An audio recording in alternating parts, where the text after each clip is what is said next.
Welcome back to Rubavu estate again as usual. Ndizera ko meze neza aho muherereye hose. Hano turi mu karere ka Rubavu mu Rugerero, inyuma neza y'umudugudu wa Muhira. Ngira ngo muri kubona turi ku muhanda, tubazaniye ikibanza kinini cyane gifite metero kare 3500.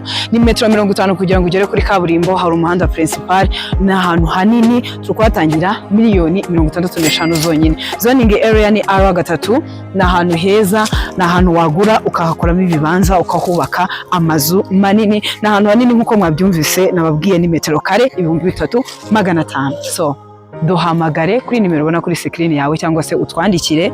Ushobora kudusanga ku mbuga nkoranyambaga zose dukoresha, ubundi ukaba uwa mbere mu kuza kwifatira imari nziza ishyushye. So ibyangombwa byose birahari, uduhamagara witukorerwa mutation muri Rubavu Buy and Sell Limited. Twizewe cyane mu kugura no kugurisha ibanza n'amazu. Dukorera mu ntara y'Iburengerazuba, cyane cyane mu karere ka Rubavu ndetse n'akarere ka Musanze.